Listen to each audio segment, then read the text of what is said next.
This is a video demonstration of the IFSC Finder app.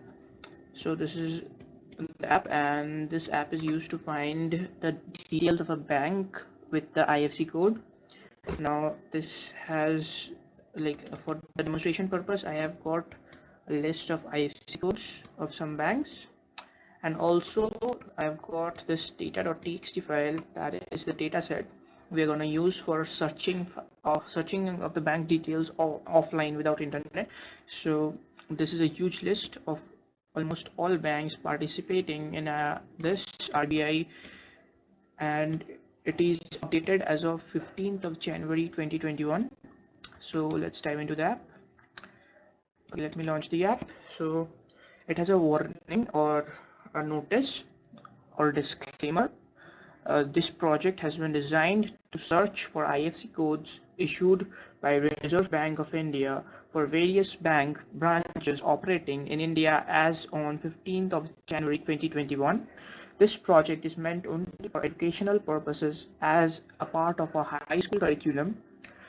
The users are discouraged from using it for any sort of online or offline real-life transaction with banks.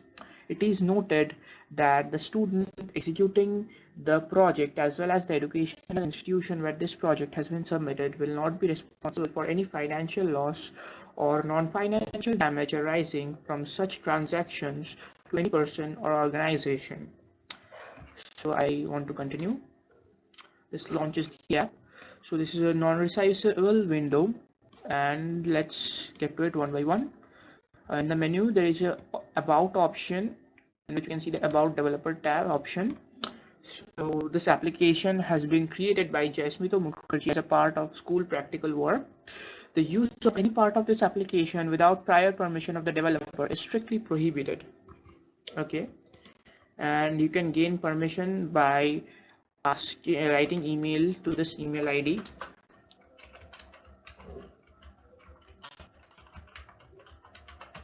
Okay, so now let's see the next option, that is the developer site, and you have to open the website.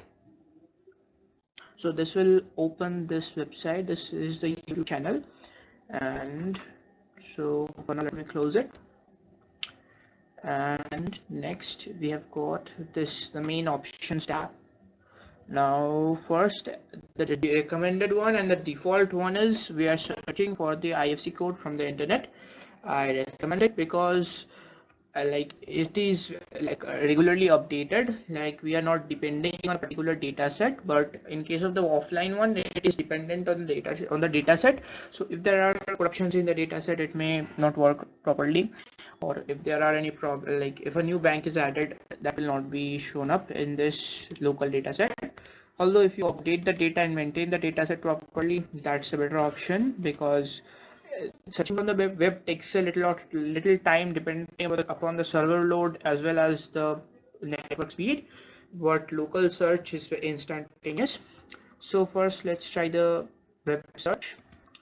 Now let me one by one copy and paste the IFSC codes from my sample list. So first, before pasting, I would like to say one more thing. So this app is will not let you enter an IFSC code that is not valid. Like, if you enter, and it also auto corrects a lot of things, like if you by mistake enter anything in small letters, it will automatically convert it to capital letters, formatting it.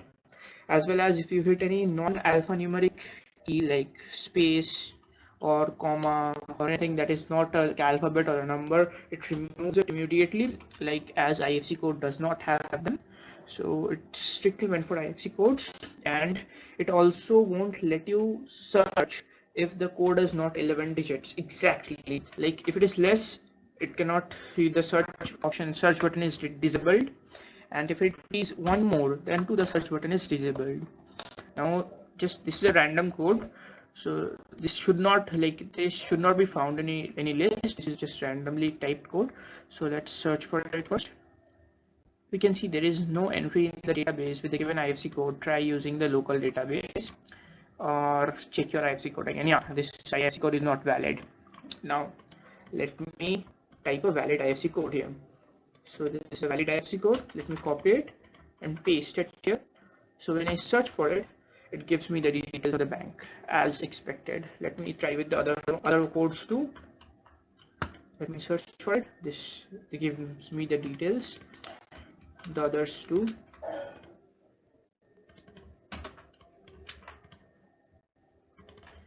You can see it's quite accurate.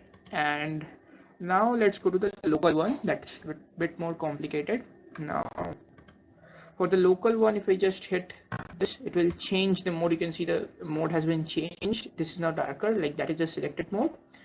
Now if I search it, like it tells me to load a data set first. Like I did not, like I could have made this data set inbuilt within the app, but that is very big problem. Like in case anyone wants to maintain the data and update it regularly, here they will be able to in this case. So we need to load the data set, load data set. Now we need to enter the path of the data set, that is this. This is the path of the data set. We need to enter the exact path, complete path, not the relative path, the complete path, and then hit OK. So you can see the data set is being loaded, and now if we search, it is instantaneous, like it's very fast. Like in case of web, it will take a little bit of time depending upon the server load and the network speed, as I already mentioned. Now we can see this gives the data.